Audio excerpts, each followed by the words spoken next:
Hey guys, it's your favorite gold miner, prospector, and geologist, Jeff Williams. Yeah, baby! And today, I've got you out here in the canyons, and we're looking for lode deposits of gold, and possibly waterfalls that are chock full of gold too. Gold! So let's get into it. This is welded tough, but the thing I wanted to show you is this. What is that doing here?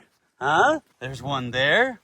One there, something there. There's another one right there. Another one right there. Oh, and another one. Look at that. What are they doing, huh? The first thing you need to know how to do is read geological maps. That is so important because geological maps are going to tell you where all the different rock stratas and fault lines are and the different type of rock masses that have the contact zones that you're looking for. So you need to understand how to read geological maps. Also, you need to learn how to read topographical maps because that's going to show you your drainage areas for your waterfalls. Now, I did the research and I saw that there was a distinct contact zone right through here. I've got some volcanic tuff up there on the ridge, and then I'm sitting on top of a metamorphic complex. And look, I've got all this beautiful float. Now, this is referred to as bull quartz because it's barren. There's nothing in it, no mineralization. But that doesn't mean it could have been from a vein that did produce. Now, this is a good example right here. I've got all this younger tertiary rock, which is basically andesite that has epidote and chloride in it. That's what makes it green like that. And you can see I've got all these little tiny stringers that are running parallel to each other. See that? And I bet if I get down into this deep enough, I'm going to start to find mineralization. Because I can already see a whole bunch of reds and blacks. And that's what you should be looking for too, is reds and blacks inside of these quartz stringers or some of these monster veins. Because that's a good chance that there could be gold in there with that mineralization. And looking at geological maps can lead you to things just like this. What I'm seeing, like I said, is all these younger tertiaries that are up against some of these older plutonics. And this is the perfect spot. And this is what happens when you start getting those because of the fractures. It's great for hydrothermal fluids to come up through just like that. And see, this is what I'm talking about. See the reds and blacks in there? Now, the reason why that's so important is because that represents magnetite and hematite. And gold is known to travel with those in quartz veins. And what that's told me is that there might have been sulfides in here and oxidized out, leaving the reds, which could be limonite, or hematite that has been oxidized. And this is good indicators for gold deposition in these quartz veins. Now, what I like to see is little tiny vugs or pockets in here that allow the gold to actually precipitate out. I'm not saying you can't have it in here, but that's where I mainly find most of my best gold is where I have little seams or pockets that have opened up to allow precipitation to occur. Nice. I don't even need dynamite. Now, I know it looks like I'm having a bunch of fun, and I am. But there's a reason why I'm doing this, is because a lot of this surface material is probably leached out a lot of its good minerals. So what I'm doing is I'm just simply breaking away the exposures on this outcropping, and I'm looking to see if there's anything below as far as if you have supergene enrichments or if you have weathering taking place, and most of the mineral assemblages are below. That's why I like to get down into the vein if possible before I write this thing off. So yeah, I am having fun, but there's a method to my madness. And that explains why there's so much black sand in these washes, because it's all coming out of these quartz veins that I found using geological maps. You see how that all ties together? So I really need to sample this, because if there's gold in here, there's gold in here. And that's what you should be doing too, is if you find lode deposits, you need to get down below them and run dry washers, and anywhere there's a low collection point like these old drainages and washes. And speaking of that, look on some of these topo maps for drainages, because they'll show you where the main drainage areas are that run through these gold producing districts. And look at that. I got a pocket and I can see limonite from here. See it? Maybe not on here, but I can see it. That's good. That means Mother Nature's oxidized this all out for me. So we're going to get up there and take a peek at it.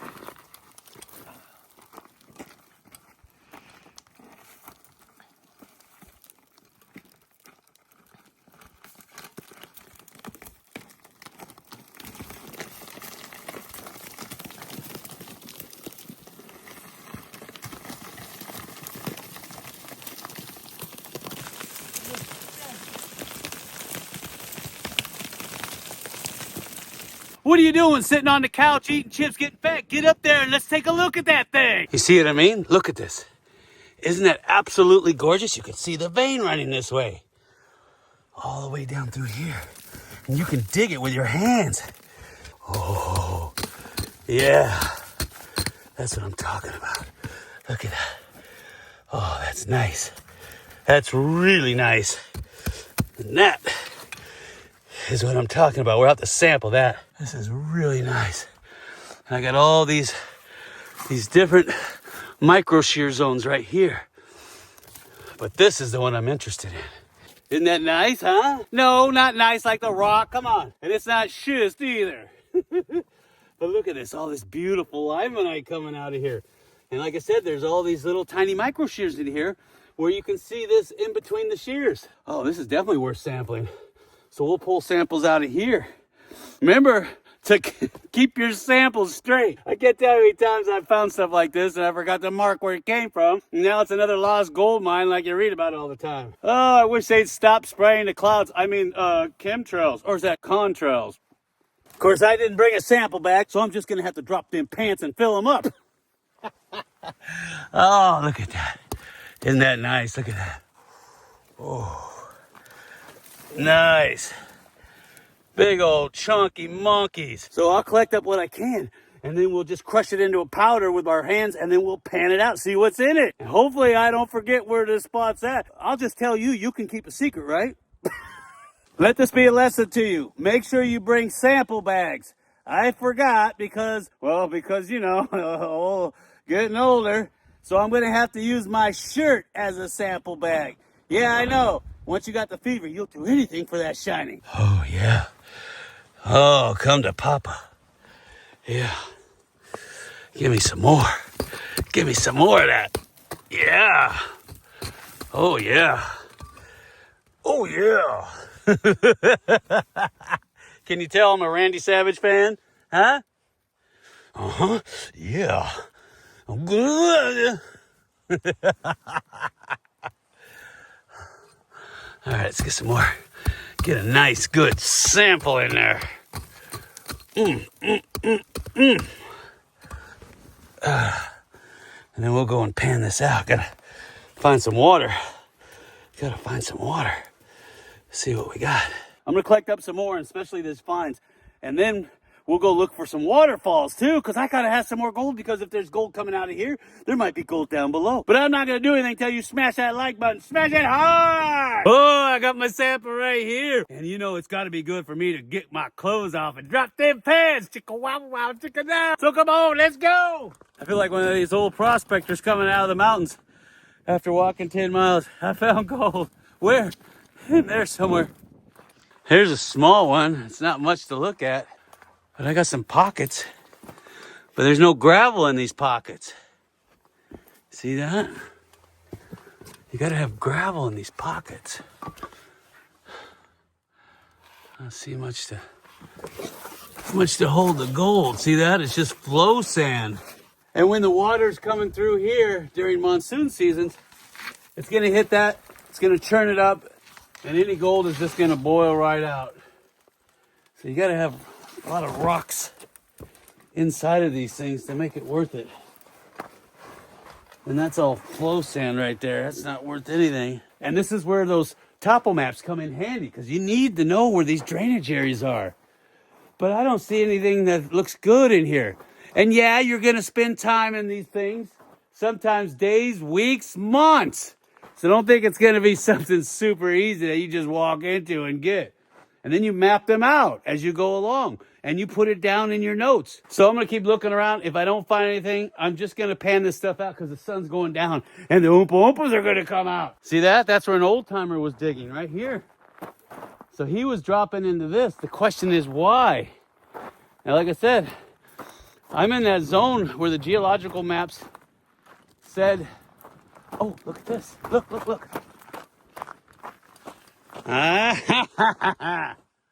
Oh, that's why. Check it out. Somebody was driving a crosscut to get up under that. Like I said, look at these geological maps. it told me that there was major volcanics in this area, and all this is that younger andesite that's got green in it, which is chlorite and epidote as well. They travel together a lot. Nice. All right, so we're gonna go up there and take a look. Oh, and see the top? Ah, I got a whole bunch of those trumpet plants up there. Look at that. There it is, up close and personal. Nice. Here's another one right here, and another one. And I bet you they're all over this hill. Oh, I love these old claim markers. Oh, and it still has the claim paperwork in it too. You can see the claim paperwork in there. See that? You can't even get anything off of that. So I would just leave it be. So that's what we're gonna do. All right, we're gonna put him back in there and make sure he is tucked in nice and good and tight. Now, I can see that it's mostly bull quartz, but like I said, get up underneath it. A lot of times, the old timers would either drift into the seam itself or cross cut against it at a 90 degree because they knew that a lot of the minerals are down below because all this stuff is leached out over millions of years. If you see this stuff, don't give up on it. Try to get up underneath it because there could be good values down below. Now, the other rule of thumb is if you see these running in a specific strike, which means the direction, look around. Maybe it's outcropped on the next hill or the next hill, because if it pops up here, chances are it's going to pop up over there or down that way too. And there could be parallel veins in the area. All right, I know. Enough jaw jacking, Jeff. We want to see some gold. I want to see some gold too, but I want to find more gold. There's a blowout right there. See it? Right there. Look at that. Look at that. See all that black in there? That could be manganese oxide. That's why it's so important to bring a hand lens or a jeweler's loupe. 10 times. You don't need to get any stronger than that. That way you can get up close and personal on this stuff. Because you need to determine the type of mineral assemblages that are in there. And you can't see that with a naked eye, especially on this lode deposit. Look at that. I got blowouts everywhere. You see that? There's a huge blowout. This is nothing but float coming off of the vein right here. See it? And it cascades all the way down. Oh, look at all these trumpet plants. And there's the vein right there. See it? There's part of the vein. There's some more tinier veins. Oh, and there's another one over there. You see it? There's your trumpet plants right there.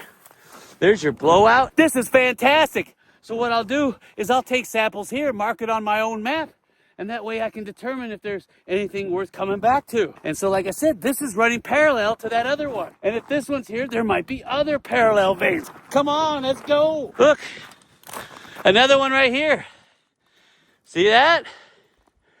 Running all the way down. Oh, what's that down there? What's that? What's that down there?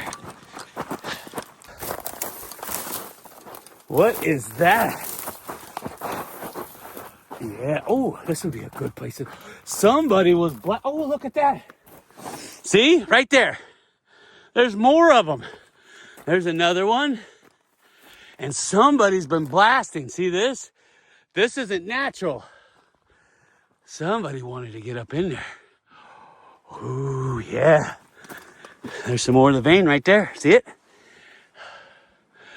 Oh, this is beautiful.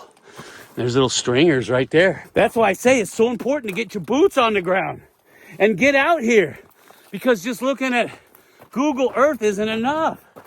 Oh, there's another one right there. See it? Nice. You can see some folding right there. See the folding? And there's another one. See? They all have the same strike.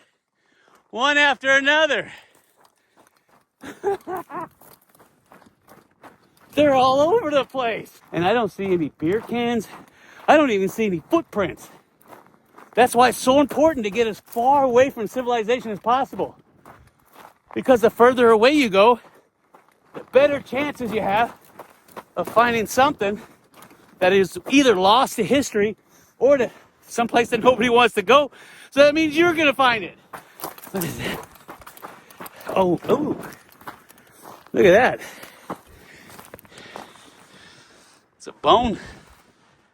And some of my best discoveries were found when I was just wandering around these old contact zones or old mining districts in areas that nobody goes to. Because you could get lucky and find something that's been overlooked for over 150 years. I know, I can hear from here. Jeff, hurry up and pan that. Oh, look. Look what I'm standing on. Look at all these stringers in here. Oh, it's a big fat vein. Do you see it? And see, because it's resistant to weathering, it's still here.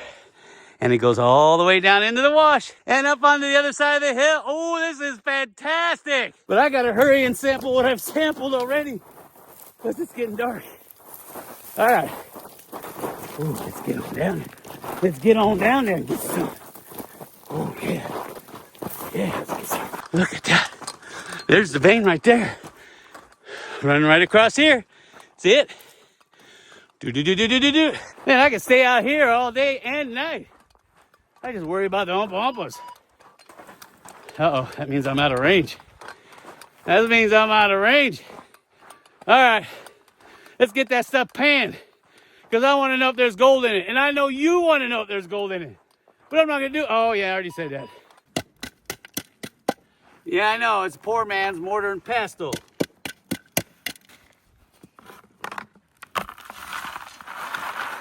And I know it's not the best way to do it, but it's the way I'm doing it today.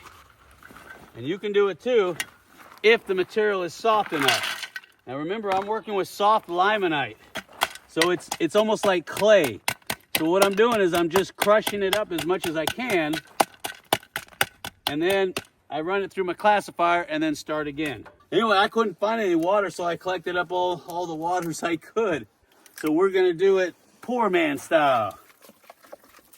Now ideally, you bring 2 pans out. That way you can pan from one into the other. But I forgot to bring it. And I don't have anything to collect the water in, not even a rock with a basin in it. So I'm just gonna have to wing it. See what happens when you get older? You start forgetting stuff. Pretty soon I'll be out here just in my underwear because I forgot to put my pants on. All right, let's see what we got. Oh man, I really should have brought another gold pan.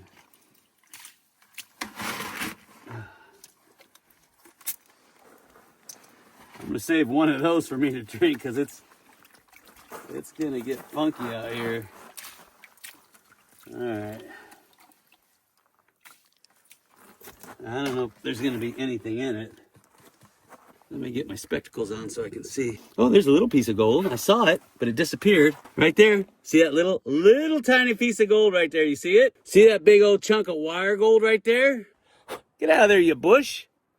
Not you there. Nice, huh? That's what I'm talking about. So what I'll do is I'll go back and I'll methodically sample those areas if I can remember where they're at. Then we'll try to localize exactly where that gold is coming from. And that's what you should be doing too when you find any types of gold out there. But in reality, you should actually be mapping this as you go. Don't wait till the end of the day. Do it as you go and take notes. And when you do find gold, what you want to do is you want to log down exactly what the gold looks like. Is it rough and coarse? Is it wire gold? Is it under 100 mesh? Things of this nature. Write this stuff down. And then that way, when it gets cool enough, you can go back after you file a claim and you can mine the heck out of it with bigger equipment. You see how that works? And I hope you had fun today and you learned something too, because that's what it's all about, having fun and learning. And don't forget, at the end of this month, we're giving away that huge monster nugget. That thing's got to be at least 2 ounces that we found last week. And if you didn't see that video, I'll leave it right here so you can check it out. We're giving that away at the end of this month. Oh man, that thing is huge. You could knock somebody out with that thing. And we're giving away 10 bags of pay dirt from that same drift mine we found that nugget in, and a brand new Gold Monster 1000 metal detector. It doesn't get any better than that. All you gotta do is look for the little icon at the end of the video that looks like that. Click on it, make a $10 pledge,